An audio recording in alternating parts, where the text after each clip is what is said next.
Welcome to The Explainer. I am so thrilled to have you with me today because, wow, we are looking at a truly unprecedented snapshot of the world right now.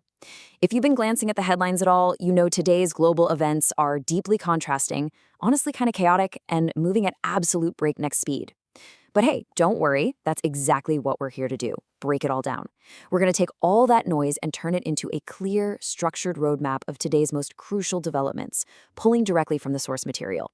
By the end of this, you're going to have a really firm grasp on exactly what is shifting across our geopolitical, scientific, and cultural landscapes today, May 12th, 2026. Okay, let's dive into this. We've got four main blocks on the agenda today. First up, escalating global conflicts. Second, the cruise ship crisis. Third, U.S. news and milestones. And finally, climate, culture, and oddities. Let's get right to it. Section 1. Escalating global conflicts, Middle East to Eastern Europe. To really untangle the incredibly tense geopolitical crises happening today, we've got to look back just a bit to April 8th at 1415. That's when a concentrated 10-minute Israeli bombing raid brought absolute devastation to neighborhoods in Lebanon. Fast forward to right now, and well, that April ceasefire has entirely broken down. Israel just launched a strike targeting a senior Hezbollah commander in Beirut, and concurrently, the U.S. has attacked an Iranian-flagged ship. BBC's Jeremy Bowen is warning that this determination to maintain pressure is putting the fragile Gulf ceasefire in serious jeopardy, meaning we're looking at the very real risk of an all-out war. But then, in a massive shift just 50 hours after announcing it, President Trump has completely paused Project Freedom, which was a military operation meant to guide ships through the Strait of Hormuz. At the same time, China has stepped in. They're holding high-level diplomatic talks with Iran and calling for the strait to be reopened. And the global reaction to all this? Oil prices have actually dropped. Markets are rallying on the hope of a diplomatic deal. It's just a highly volatile pendulum swing between war and diplomacy. And this brilliantly illustrates another profound conflict happening right now, the stark duality of the war in Ukraine. We are essentially watching two completely different realities of modern warfare playing out at the exact same time. On one hand, President Zelensky is reporting a high-tech frontier. He stated that Ukrainian territory has been successfully captured using exclusively unmanned robots and drones. I mean, it's literally the battlefields of the near future. But juxtapose that against the grim, on-the-ground humanitarian crisis. In the frontline city of Oleshki, trapped civilians are facing the road of death, cut off from fresh food and medicine for months.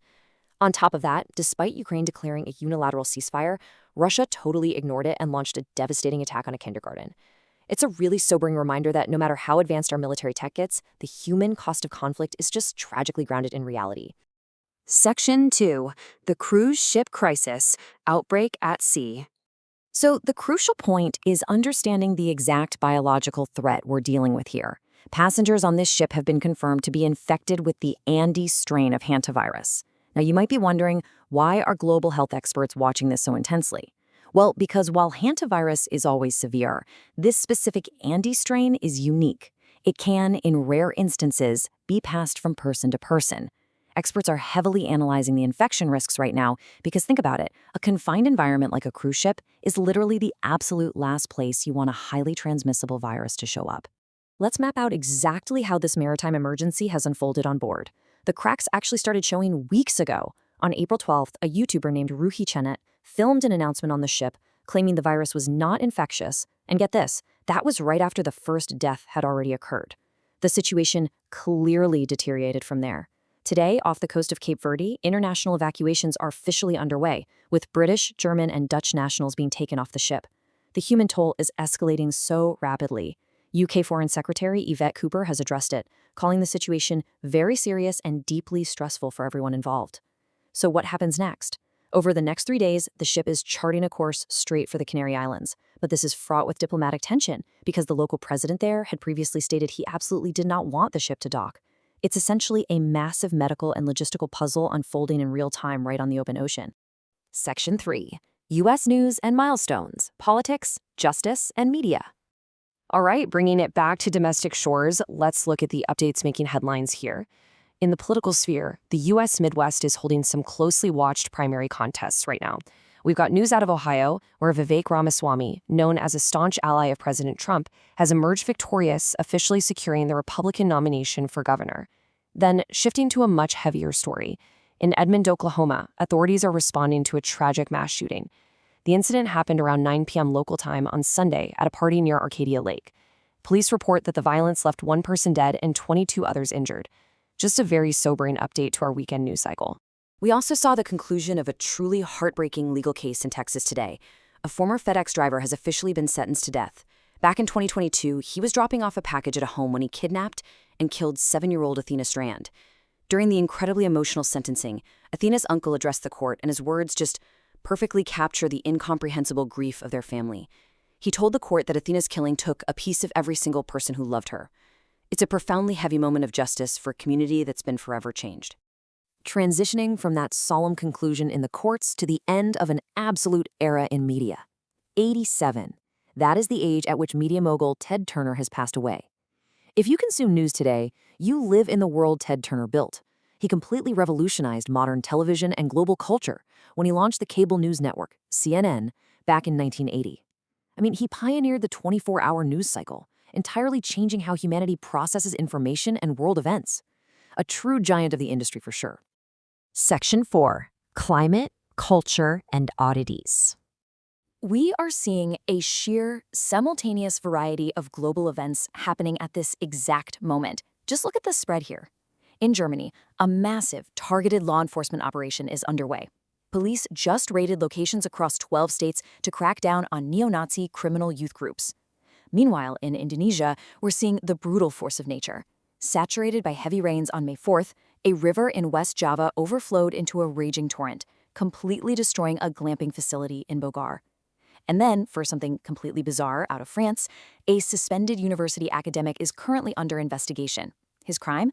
Apparently, he dreamed up a totally fake academic prize, and then, you guessed it, he awarded it to himself. No way, right? It truly is a wildly varied world out there. But, nature is delivering much larger warnings than overflowing rivers.